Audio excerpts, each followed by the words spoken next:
अस्सलाम वालेकुम, मेरा नाम डॉक्टर मोहसिन है। मैं एक मेडिकल स्पेशलिस्ट और एक सर्टिफाइड एंटोलॉजिस्ट हूँ। आज हम जिस टॉपिक पे बात करेंगे वो टॉपिक है इरिटेबल बावल सिंड्रोम। सबसे पहले बात करते हैं कि इरिटेबल बावल सिंड्रोम क्या होता है। इरिटेबल बावल सिंड्रोम या जिसको IBS भी कहा जाता है, ये एक आंतड़ियों की बीमारी है जिसमें ये कहा जाता है कि आंतड़ियों की आदत ख़राब हो गई है।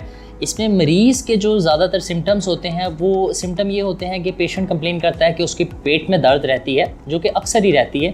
उसके साथ कुछ लोगों को कब्ज़ हो जाती है या कॉन्स्टिपेशन हो जाती है, और कुछ लोगों को पतले मोशन या डायरिया लग जाता है।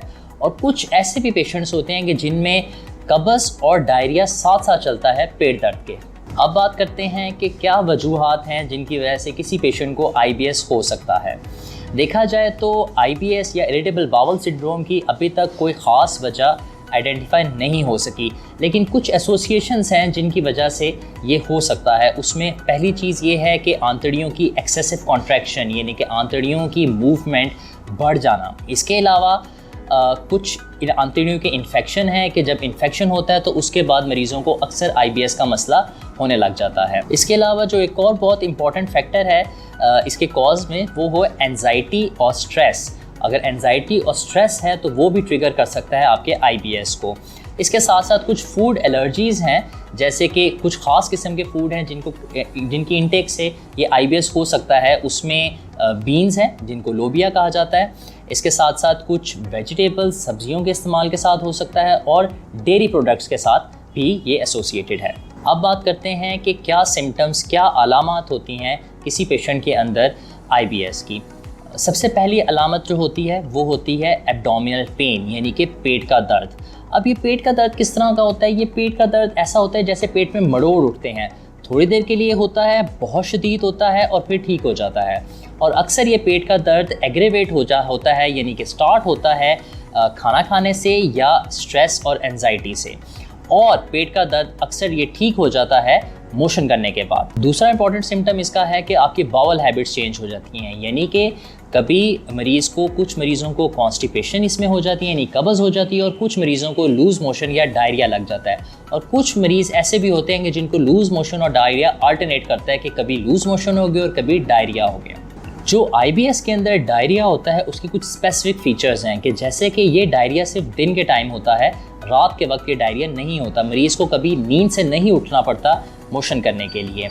इसके साथ साथ इस डायरिया के साथ कभी कभी रेशा भी आ सकता है, और ये डायरिया अर्जेंसी के साथ आता है, यानी कि जब स्टूल पास करने की अर्ज आती है, फिर मरीज़ से सब्र करना मुश्किल हो जाता है और उसको फौरी तौर पे वॉशरूम जाने की ज़रूरत पड़ती है। और इसके साथ साथ इस डायरिया में अक्सर ऐसा होता है कि मरीज़ को ये फीलिंग आती है कि उसका रेक्टम एम्प्टी नहीं हुआ, यानी कि उन्होंने अभी मोशन पास किया तो थोड़ी देर बाद फिर फील होता है कि अभी फिर दोबारा से मोशन करने की हाजत हुई है। अब हम बात करते हैं कि IBS का इलाज, यानी इसकी ट्रीटमेंट कैसे की जाती है। इसके इलाज में जो सबसे ज़रूरी चीज़ है वो है डाइटरी मॉडिफिकेशन, यानी कि अपनी खुराक के अंदर चेंज लाना। जो पहला चेंज खुराक में लाया जाता है इसकी ट्रीटमेंट के लिए, वो ये है कि गैस प्रोड्यूसिंग डाइट जो है, यानी कि ऐसी डाइट जो मैदे के अंदर गैस करती है या ब्लोटिंग करवाती है, उसका इस्तेमाल कम से कम करना होता है, जिसके अंदर आ जाता है लोबिया यानी कि बीन्स, इसके साथ बंद गोभी, सादा गोभी और प्याज, इसके साथ साथ गाजर और मूली। इन चीज़ों का इस्तेमाल कम से कम करना होता है। इसके साथ लैक्टोज कंटेनिंग डाइट, यानी कि ऐसी डाइट जो कि दूध या दूध से बनी हुई हो। इसके साथ साथ ग्लूटेन डाइट को भी अवॉइड करना होता है।